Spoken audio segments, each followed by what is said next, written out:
Per esperar l'anestèsia, és que per anestesiar un gos són 4 minuts, eh? Només. El porc senglar en 3 minuts queda anestesiat.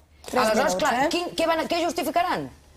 L'agressivitat, potser? Saps què justifica? Ara inventarem una agressivitat. Yolanda, saps per què el maten? Perquè l'animal no acaba d'entrar a la gàbia i, per tant, per no continuar gastant diner públic i fent un ridícul monumental. Però si ho fèiem gratis nosaltres. Monumental. Si ho fem cada dia hi ha persones. Havien d'arribar a algun objectiu. El que queda de tota aquesta història, que és la vergonya, i és el que tu dius, Yolanda, el que queda és que un animal que ja ha patit suficient, que va ser primer torturat amb un abandonament, que haurà passat gana, set, patiment, s'ha anat deteriorant, que intenta sobreviure. Un animal així pot tenir una segona oportunitat perquè hi ha protectores que s'ofereixen a donar-li aquesta segona oportunitat i la representació pública, amb el meu diner, el mata perquè li dona la gana.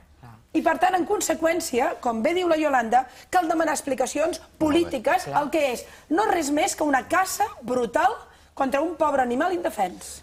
Comunicat de 150 entitats protectores d'animals de Catalunya denunciant aquesta mala gestió per part del Departament de Medi Ambient de la Generalitat per la mort d'aquest gos de la Sénia. I encara que la Yolanda abans hem rebut aquest matí aquest comunicat de 150, la teva fundació, el Terriba, la que tu representes, alguna cosa hi té a veure, també hi és.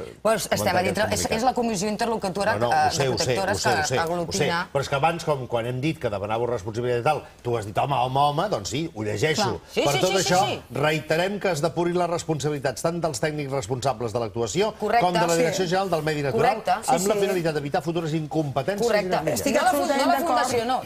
La comissió interlocutora que aglutina a 150 I els tècnics que donin explicacions. Però què estem esperant? L'informe? Nosaltres hem ofert, evidentment, a la Conselleria de Medi Ambient que vinguessin a explicar... Un moment, Pilar.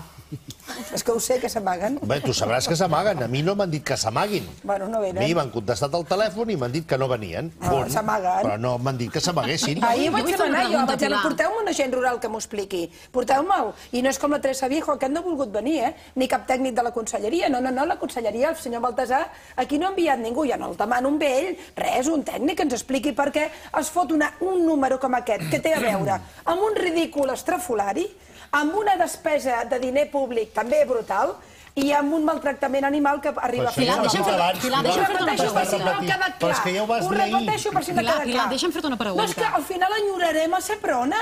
És que enyorarem a la Guàrdia Civil. Jo no l'enyoro perquè treballem cada dia amb ells. Però, Yolanda, amb tot el carinyo per la Guàrdia Civil hem lluitat molt per tenir Mossos i jo estic enyorant a la Guàrdia Civil avui. Molt bé, aquí tens dos Mossos. Aquí tens dos Mossos. Jo li volia fer una pregunta. Els representants de dos cossos de Mossos. Pilar, una cosa, prèvia a això, al marge de com ha acabat la història amb aquest gos malauradament abatut a trets, si s'hagués muntat tot aquest dispositiu i realment hagués estat un felí, digue-li lleona, digue-li tigre, com hi ha persones que tenen a casa, amb permís o sense, que s'hagués escapat, i algú hagués pres mal, i no s'hagués muntat un dispositiu que efectivament ha pujat a 100.000 euros... Ariana, com diu el Conill, moltes vegades m'estàs fent una ucronia. L'única cosa... Perdona, però això és el teu discurs... No, Pilar, però el teu discurs seria absolutament diferent, aleshores. No, perdona, perquè jo puc fer el si no fos també d'una altra manera.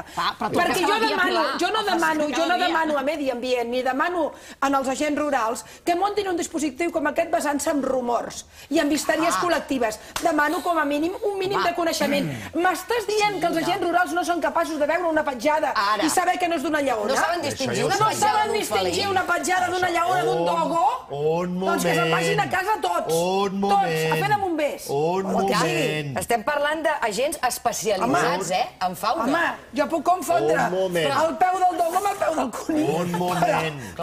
Però els agents rurals... Aquell mateix matí d'autos que abans he comentat, el responsable dels agents rurals que va atendre aquest programa, un cop va sortir de l'àrea de no cobertura, va dir que l'indici principal pel qual creien que era un gos era perquè no havien trobat cap petjada de lleona.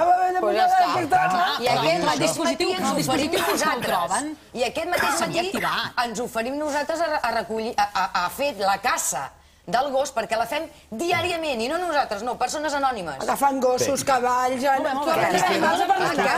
Aquí queda la denúncia. Ariana, et demano disculpes perquè han utilitzat una frase meva per anar en contra teva. No, en contra meva no, jo he plantejat només un dubte que tenia. No li facis cas perquè ella ha fet cas, ara ha aplicat malament l'eucronia. està, mira. el concepte d'ucronia, eh? Li anava bé, i ja sabem que quan li va bé una cosa... Medi ambient mata gossos, aquest és el titular. No, és com si ho vaig fer M'he equivocat, Medi ambient gasta 100.000 euros per matar un animal indefens. Aquest és el titular, senyor Baltasar. Estàs en forma, Pilarita? Home, és que estic molt enfadada. Està molt enfadada. Està molt enfadada i ara s'enfadarà més quan sàpiga que els seus amics... Espera't, espera't.